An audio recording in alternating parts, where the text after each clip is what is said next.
Namaste, welcome or welcome back to the amazing platform of Physics Wala. I'm your very own Samapti Man, and we are back again with yet another PYQ series of the chapter Digestion and Absorption. पिछले 5 साल के questions हमने रखे हैं, हमने आपके comments पढ़े and you found this series absolutely beneficial for you yourself. तो of course आप लोगों के लिए beneficial है और PW ऐसा ना करे, ऐसा हो ही नहीं सकता. ठीक है, तो start करते हैं बेटा. Without further ado, let's get started. अपने आप को बेटा मार्क्स देना स्टार्ट करो. आप ये चैप्टर पढ़ चुके हो, अपने आप को नंबर देते रहना जैसे जैसे आप क्वेश्चन सॉल्व करते जाते हो. ठीक है, चलो number 1 question on your screen. Succus entericus is referred to. ये किस कीड़े का नहीं, किस जूस का नाम है बेटा. एंटेरोटर्म कहां से आता है? एंटेरोटर्म आता है इंटेस्टाइन से. एंटेरोसाइट्स, एंटेरोकाइनेज, एंटेरोटर्म आता है इंटेस्टाइन से. तो ऑफ कोर्स बेटा कोई और बात ही नहीं है. एंटेरोटर्म अगर इंटेस्टाइन से आता है, definitely this is going to be another name of the intestinal juice. Is it the gastric juice? नहीं. स्टमक का जूस है क्या? पैंक्रियाटिक जूस पैंक्रियास का है क्या? नहीं. It is the intestinal juice. आपको वैसे तो ये क्वेश्चंस मैं आपको एक्सप्लेन कर रही हूँ, बट आपको विद इन सेकंड्स बेटा इन्हें सॉल्व करना है. Direct line of NCERT. What is chyme बेटा? अगर आपको याद आ रहा हो, काइम जो है जैसे बोलस होता है, बोलस आपके सलाइवा से मिक्स होके खाना जो होता है वो आपके माउथ में बनता है बोलस. और यही जब आपके स्टमक में एंटर होता है तो स्टमक में वो जो बोलस है, वो जो फूड है, वो एसिड के साथ में मिक्स होके जो चीज बनाता है, that is called as chyme. Clear है ना बेटा? आंसर हो जाएगा option 2. Sphincter of Oddi is present in. इसको समझाने के लिए थोड़ा सा मैं डायग्राम आपके लिए बना देती हूँ. What is sphincter of ODI? बेटा अगर आपको लिवर, फटाफट से क्विक रिवीजन भी हो जाएगा. अगर आपको लिवर का स्ट्रक्चर याद आ रहा हो तो लिवर में आपने मेन 2 लोब्स पढ़े थे. इस साइड में राइट लोब, इस साइड में लेफ्ट लोब. और लिवर में सेल्स होते हैं, हेपेटिक सेल्स, जो कि बाइल जूस बनाते हैं. और उसको कैरी करने के लिए आपको राइट साइड से राइट हेपेटिक डक्ट दिखती है, लेफ्ट साइड से लेफ्ट हेपेटिक डक्ट दिखती है जो मैं बना रही हूँ. और दोनों साइड की हेपेटिक डक्ट फ्यूज करके क्या बनाती है बेटा? कॉमन हेपेटिक डक्ट बनाती है. This is common hepatic duct. मैं शॉर्ट फॉर्म में लिख रही हूँ, क्वेश्चन सॉल्व करना है क्योंकि हमें.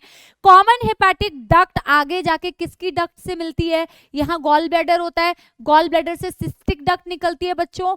गॉल ब्लैडर से ये जो डक्ट निकल रही है, इसे क्या बोलते हैं? इसे बोलते हैं सिस्टिक डक्ट. तो सिस्टिक डक्ट आके जाके कॉमन हेपेटिक डक्ट से जब मिल जाती है तो दोनों मिलके क्या बनाते हैं? दोनों मिलके बनाते हैं कॉमन बाइल डक्ट. क्या बनाते हैं बच्चों? Common bile duct. और यही कॉमन बाइल डक्ट को हम डक्टस कॉलेडोकस भी बोलते हैं. और आगे जाके ये इस तरीके से पैंक्रियास से बेटा एक डक्ट रिसीव करती है. पैंक्रियाटिक डक्ट ये रही पैंक्रियास से. तो ये पैंक्रियाटिक डक्ट और कॉमन बाइल डक्ट मिल जाती है, जिससे कि जिस डक्ट का फॉर्मेशन होता है उसे बोलते हैं common hepato pancreatic duct. Actual में यही इसका आंसर है, इसीलिए मुझे कॉमन हिपैटो पैंक्रियाटिक डक्ट आपको बताना पड़ा, जिसकी ओपनिंग आपको ड्यूडेनम के अंदर दिखती है. तो यहीं पे तो बेटा कॉमन हेपेटो पैंक्रियाटिक डक्ट के एक स्फिंक्टर होता है जिसे बोला जाता है स्फिंक्टर ऑफ ओडाई. तो sphincter of Oddi is present at the junction of hepato pancreatic duct and duodenum. पूरे डायग्राम से मैंने आपको क्लियरली बता दिया. इलियोसिकल जंक्शन में होते हैं इलियोसिकल वाल्व. ठीक है, गैस्ट्रो ईसोफेजियल जंक्शन नहीं. ईसोफेगस और स्टमक के जंक्शन में आपके पास होते हैं कार्डियक स्फिंक्टर, जिसे आप गैस्ट्रो ईसोफेजियल स्फिंक्टर भी बोलते हैं. Junction of jejunum and duodenum not at all. Answer हो जाएगा बेटा ऑप्शन नंबर 2. मेरे के मतलब 2021 में मैं अगर दे रही होती तो मेरे आ जाते 8 नंबर अभी. ठीक है, आपके कितने आए हैं कमेंट्स में जरूर लिख के मुझे बताना कि टोटल तुम लोगों ने कितना स्कोर करा है. ठीक है, 2020 का बेटा सवाल पहला. Identify the correct statement with reference to human digestive system. हमारे डाइजेस्टिव सिस्टम से रिलेटेड कौन सी बात यहाँ पे सच या सही लिखी गई है? Vermi form appendix arises from duodenum. Not at all बेटा. वर्मी फॉर्म अपेंडिक्स एक तरीके का वेस्टिजियल ऑर्गन ही होता है और वो इस तरीके से, ये पहला पार्ट है आपके लार्ज इंटेस्टाइन का जिसे बोलते हैं सीकम. तो सीकम से एसोसिएटेड होता है आपका वर्मी फॉर्म अपेंडिक्स. गलत हो गया. Ileum opens into small intestine. कतई नहीं बेटा. Ileum is a highly coiled part of small intestine which is the last part of small intestine. ठीक है, तो स्मॉल इंटेस्टाइन में आप पढ़ते हो ड्यूडेनम, जेजुनम एंड इलियम. तो not at all. Serous serosa is the innermost layer, बिल्कुल नहीं बेटा, serosa is the outermost layer of the alimentary canal. अगर आप देखोगे सबसे बाहर होती है सिरोसा, फिर होती है मस्क्यूलैरिस, फिर होती है सब म्यूकोसा, सबसे अंदर वाली लेयर तो होती है mucosa. Very very important, serosa सबसे बाहर वाली, म्यूकोसा अंदर वाली। गलत हो गया, ileum is a highly coiled portion, absolutely right. ठीक है, चलो अगले क्वेश्चन पे मूव करते हैं। The enzyme enterokinase helps in the conversion of, enterokinase बेटा एंटेरो टर्म कहां से आया, जैसे कि मैंने आपसे कहा entero term comes from the intestine, तो एंटेरोकाइनेज इंटेस्टाइनल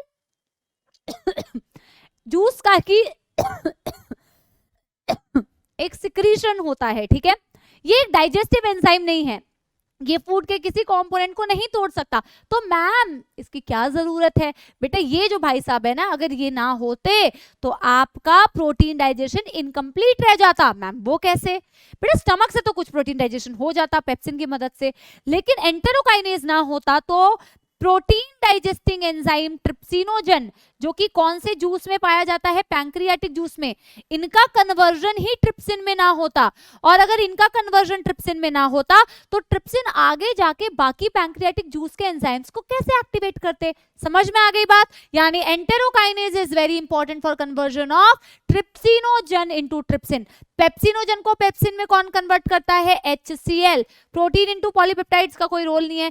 केसिनोजन इनटू केसिन नहीं बेटा, केसिन का डाइजेशन रेनिन करता है, जो स्टमक का सिक्रीशन होता है कैल्शियम पैराकैसिनेट में। आंसर हो जाएगा ऑप्शन 3, मेरे को मिल गए again +8 marks. Let's move to the next question. बेटा कोविड के टाइम पे जो दूसरा पेपर हुआ था उसमें भी 2 सवाल आए हुए हैं। ये बेटा आपको मैं पहले बता देती हूँ, स्टमक का जो गैस्ट्रिक ग्लैंड है वो ऐसा एक टॉपिक है जिससे बहुत ज्यादा रिपीटेडली क्वेश्चन आते हैं। It's a hot spot topic, hot topic. ठीक है, हॉट स्पॉट हॉट टॉपिक, उसको आप जरूर पढ़ के जाना। ठीक है, प्रोटियोलाइटिक यानी प्रोटीन को तोड़ने वाली एंजाइम रेनिन, अभी अभी इसके बारे में मैं बात कर रही थी और मैंने आंसर भी बता दिया अभी आपको। इट इज फाउंड इन बेटा किसमें, गैस्ट्रिक जूस में। अभी अभी तुम्हें मैंने बताया कि रेनिन केसीन पर एक्ट करती है, मिल्क प्रोटीन्स पर एक्ट करती है और इसे कैल्शियम पैराकैसिनेट में कन्वर्ट करती है। इनमें नहीं, इनमें नहीं, इनमें भी नहीं। बाइल जूस में तो डाइजेस्टिव एंजाइम्स होते भी नहीं है, लेकिन वो इमल्सिफिकेशन का बहुत इंपॉर्टेंट काम करती है। ठीक है, intrinsic factor that helps in absorption of vitamin B12 is secreted by very very important। मैं आपको डायरेक्टली यहाँ पे फटाफट से क्विक रिवीजन करा देती हूँ। जो गैस्ट्रिक ग्लैंड होते हैं बेटा, गैस्ट्रिक ग्लैंड में 3 प्रकार के सेल्स आपने पढ़े होंगे। एक सेल्स होते हैं जिन्हें बोलते हैं पेप्टिक सेल्स, इनका दूसरा नाम होता है चीफ सेल्स। दूसरे सेल्स होते हैं जिनको हम बोलते हैं ऑक्सिनेटिक सेल्स, ऑक्सिनेटिक सेल्स का दूसरा नाम होता है बेटा पैराइटल सेल्स। और तीसरे सेल्स होते हैं बेटा जिन्हें आप बोलते हैं म्यूकस नेक सेल्स, म्यूकस नेक सेल्स। म्यूकस नेक सेल्स के नाम से ही आपको समझ में आ रहा है ये ढेर सारा म्यूकस सिक्रीट करेगा। और म्यूकस का क्या काम होता है बेटा, म्यूकस का काम होता है स्टमक की वॉल को एसिडिक एनवायरनमेंट से बचाना। ठीक है, इसके अलावा पेप्टिक सेल्स का या चीफ सेल्स का मैं फंक्शन बोलूं तो इसका क्या काम है, इनएक्टिव फॉर्म में ये प्रोटीन डाइजेस्टिंग एंजाइम को प्रोड्यूस करती है। फॉर एग्जांपल पेप्सिनोजन, जिनका बाद में HCl की प्रेजेंस में एक्टिवेशन हो जाता है। HCl कहां से रिलीज होती है बेटा, ऑक्सिनेटिक सेल या पैराइटल सेल ये रिलीज करती है HCl, जिसके मल्टीपल काम है आपने पढ़ा होगा। और ये प्रोड्यूस करती है इंट्रिंसिक फैक्टर। क्या प्रोड्यूस करती है, intrinsic factor. Ma'am intrinsic factor का क्या काम है, विटामिन B12 की एब्जॉर्प्शन, जैसा कि क्वेश्चन कह रहा है, नाम नहीं, नाम बोला हुआ है। Intrinsic factor that helps in vitamin B12 is secreted by chief cell, goblet cell, hepatic cell. कहां से हो गया बच्चों, ऑक्सिनेटिक सेल्स। ठीक है, also let me tell you, ये फैक्टर बहुत ज्यादा जरूरी होता है RBC मैच्योरेशन के लिए, इसीलिए इराइथ्रोपोइसिस में भी इनडायरेक्टली मदद कर रहा है, RBC सिंथेसिस में इनडायरेक्टली मदद कर रहा है। ठीक है, बहुत ही बढ़िया। सफर का कंटिन्यूएशन हम करते हैं। PYQ 2019 में match the following. Crypts of Lieberkuhn, crypts of Lieberkuhn कहाँ होते हैं बच्चों, ये ऐसे आपने इंटेस्टाइन में पढ़े होंगे। विलाई, विलाई के बेस पर जो ग्लैंड्स बनते हैं उन्हें आप बोलते हैं क्रिप्ट ऑफ लिबरकन, जिसमें अलग अलग सेल्स होते हैं, एंटेरोसाइट्स, Paneth cells, Argentaphin cells. So this is the microvilli in case of intestine. ये crypts होते हैं जो उनके बेस पे बनते हैं, जो intestinal juice का secretion करते हैं. तो crypts of Lieberkühn आप देखोगे small intestine. बहुत सारे बच्चे कंफ्यूज होते हैं कि यहाँ पे हम duodenum भी मार्क कर सकते हैं. मैम वो भी तो small intestine का पार्ट है, क्यों नहीं मार्क कर सकते, आगे हम देखेंगे. ठीक है, मैंने तो ये क्वेश्चन कई बार किया हुआ है तो मुझे पता ही है. ठीक है, मैं आपको बताती हूँ क्यों. ए का मैंने किया है 3, ए का मैंने किया है 3. भाई बहुत सारे ऑप्शंस में है. ग्लिसन्स कैप्सूल क्या होता है बेटा, आपके लिवर में कुछ हेक्सागोनल स्ट्रक्चर्स होते हैं जिन्हें आप बोलते हैं हेपेटिक लोब्यूल्स. उन हेपेटिक लोब्यूल्स के अराउंड आपके पास एक कनेक्टिव टिश्यू होती है जिसे आप बोलते हैं Glisson's capsule, which is a characteristic feature of mammalian liver. तो ग्लिसन कैप्सूल्स कहाँ हो गया बेटा, लिवर में हो गया. राइट बच्चों, अगला अगर हम देखें islets of Langerhans. Pancreas is a mixed gland जिसमें एंडोक्राइन पार्ट भी होता है, एक्सोक्राइन पार्ट भी होता है. एक्सोक्राइन पार्ट को आप सेल्स ऑफ एसिनाई बोलते हो या एसिनार सेल्स बोलते हो, जो पैंक्रियाटिक जूस बनाती है और जो हार्मोन रिलीज करती है इंसुलिन, ग्लूकागॉन, वो endocrine part. Islets of Langerhans, pancreas. ठीक है, सी का हो गया 1, सी का हो गया 1, सी का 1 और बी का था 4, बी का था 4. तो आंसर हो गया ऑप्शन 3. आप देख लो ब्रूनर्स ग्लैंड, ब्रूनर्स ग्लैंड होगा बेटा ड्यूडेनम. मैंने इसीलिए मार्क नहीं किया, एनसीईआरटी में बहुत क्लियरली दिया हुआ है बेटा, Brunner's gland is called as duodenal gland. Mucus secrete करने वाली ग्लैंड होती है जो सब म्यूकोसा लेयर में प्रेजेंट होती है, स्पेसिफिकली ड्यूडेनम के. एनसीईआरटी की लाइन, इसीलिए इसके लिए आप स्पेसिफिकली ड्यूडेनम बोलोगे. बात समझ में आ गई. जो क्रिप्ट्स ऑफ लिबर्कन होते हैं इंटेस्टाइन में, वो म्यूकोसा की मॉडिफिकेशन होते हैं और जो ब्रूनर्स ग्लैंड होते हैं वो सब म्यूकोसा में मिलते हैं ड्यूडेनम के. क्लियर हो गया, आंसर भी क्लियर हो गया. 2019 का अगला सवाल, identify the cell whose secretion protect the lining of gastrointestinal tract from various enzyme. अभी पूरे सेल्स के मैंने नाम बताए. Chief cell protein digesting enzyme, goblet cell क्योंकि ये ढेर सारा म्यूकस बनाती है जो कि HCl से क्या करती है, गैस्ट्रोइंटेस्टाइनल की वॉल को प्रोटेक्ट करने के काम में आती है. +4. अभी तक मेरे तो कोई गलत नहीं है बेटा. ठीक है, आप अपना मैच करते जाओ और आंसर्स मुझे जरूर बताना. 2018 में आया है, which of the following gastric cell indirectly help in erythropoiesis. अभी मैंने आधा तो बता ही दिया था. इनडायरेक्टली हेल्प इन इराइथ्रोपोइसिस बेटा, ऑक्सिनेटिक सेल या पेराइटल सेल जो थे, मैंने क्या बताया, वो जो थे ऑक्सिनेटिक, ये HCl बना रहे थे और क्या बना रहे थे, इंट्रिंसिक फैक्टर. इंट्रिंसिक फैक्टर भी तो आपका इनडायरेक्टली इराइथ्रोपोइसिस में, इंट्रिंसिक फैक्टर इराइथ्रोपोइसिस में मदद कर रहा था ना. क्यों, क्योंकि ये विटामिन B12 की एब्जॉर्प्शन कराता है. अगर विटामिन B12 की एब्जॉर्प्शन होगी तो आरबीसी की मैच्योरेशन होगी. आरबीसी मैच्योरेशन हो रही है, इराइथ्रोपोइसिस में मदद हो रही है बेटा. दूसरा, HCl का काम होता है आयरन जो आप डाइट में लेते हैं वो +3 फॉर्म में एब्जॉर्ब करते हैं, उसको कन्वर्ट करना इनटू Fe+2. और ये जब तक Fe+2 में कन्वर्ट नहीं होता तब तक हीम जो है आपके हीमोग्लोबिन का, वो हीम जो है हीमोग्लोबिन को अपटेक नहीं, आयरन को अपटेक नहीं कर पाएगा. इस फॉर्म में कभी अपटेक नहीं कर पाता. तो ये फॉर्म आपको चाहिए और हीम जब तक नहीं होगा आरबीसी आपकी नहीं बनेगी. That means HCl is responsible for this conversion also and intrinsic factor for the RBC maturation. Both are released by parietal cell, oxyntic cell, indirectly helping in erythropoiesis. So answer will be parietal cells. देखो कितना question आया हुआ है बेटा gastric gland से. ठीक है, Which of the following describe human dentition? मैं सीधे आपको बताती हूँ. अपने जो दांत होते हैं वो होते हैं थीकोडोंट, यानी कि अटैच टू दी सॉकेट. ये भी करेक्ट, ये भी करेक्ट. ठीक है, प्लूरोडोंट तो ना है.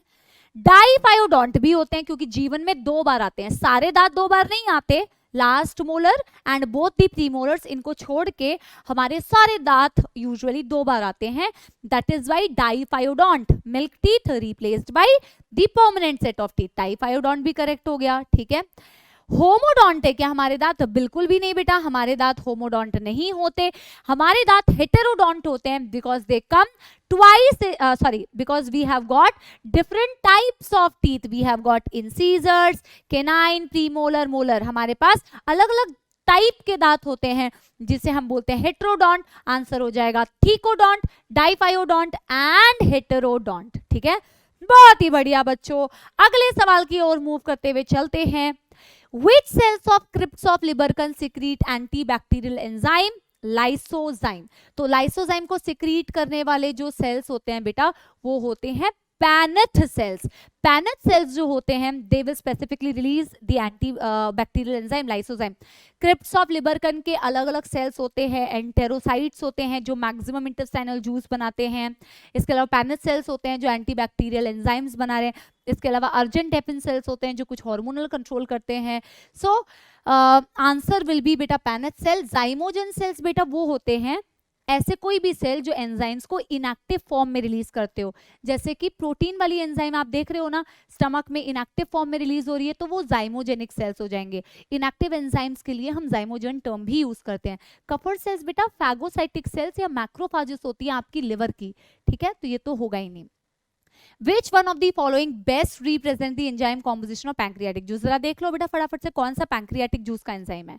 माल्टेज नहीं बेटा, ये इंटेस्टाइनल जूस का होता है। ट्रिप्सिनोजन हो सकता है, पेप्सिन स्टमक का हो गया गैस्ट्रिक जूस का। अमाइलेज होता है बेटा इसमें, पैंक्रियाटिक अमाइलेज जिसे हम बोलते हैं अमाइलोप्सिन, तो ये तो है लेकिन आधे ऑप्शन गलत है। पेप्टाइडेजेस प्रोटीन डाइजेस्टिंग एंजाइम्स तो है, अमाइलेजेस भी है, पेप्सिन बेटा नहीं, पेप्सिन स्टमक, रेनिन भी स्टमक, गलत हो गया। लाइपेजेस बिल्कुल बेटा, पैंक्रियाटिक जूस में जो लाइपेज होता है उसे बोला जाता है स्टिएप्सिन, वेरी इंपॉर्टेंट स्टिएप्सिन जो मैक्सिमम फैट डाइजेशन कर रहा है। अमाइलेज भी है, ट्रिप्सिनोजन भी है, प्रो कार्बोक्सीपेप्टाइडेज। आंसर हो जाएगा option 3, as simple as that, ठीक है।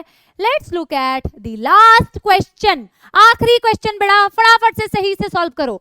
अ baby boy as 2 years is admitted to play school, passes through dental checkup, observed, the dentist observed that he had only 20 teeth which were absent। अभी मैंने answer भी दिया था, ठीक है, cheating करने के लिए तुम्हें क्वेश्चन भी मिल गया। 20 दांत है बेटा, तो बोला है कौन से दांत एब्सेंट है इनमें से। बेटा इंसीजर्स, कैनाइन, प्रीमोलर, मोलर, उसके कितने हैं 20 दांत हैं। 2102 बाई 2102 ये उसका डेंटल फॉर्मूला है। 2 3 4 5, 5 into 2 10, 5 into 2 10, 10 + 10 20, टोटल उसके कितने 20 दांत हो गए। कौन से दोनों दांत एब्सेंट है, प्रीमोलर उसके दोनों एब्सेंट है। कौन से एक और दांत एब्सेंट है, लास्ट मोलर, क्योंकि both premolars and last molar जिंदगी में सिर्फ एक बार आते हैं, तभी फाइनली हमारा डेंटल फॉर्मूला ये दिखता है हमें, ठीक है। तो कौन से दांत इसके एब्सेंट है, एक तो last molar and both premolar, लेकिन यहाँ पे लास्ट मोलर ऑप्शन में तो है नहीं, मोलर्स दिया हुआ है, सारे मोलर्स थोड़ी एब्सेंट है, प्रीमोलर्स सारे के सारे एब्सेंट है। आंसर हो जाएगा ऑप्शन 2 प्रीमोलर्स, ठीक है। तो मेरे आगे फुल नंबर, आपके कितने नंबर आए हैं बच्चों ये जरूर बताना, ठीक है। तो मिलेंगे अगली सीरीज के साथ बहुत जल्द, अगली सीरीज नहीं अगले चैप्टर के साथ। टिल देन एवरीबॉडी बेटा thank you so much, bye bye.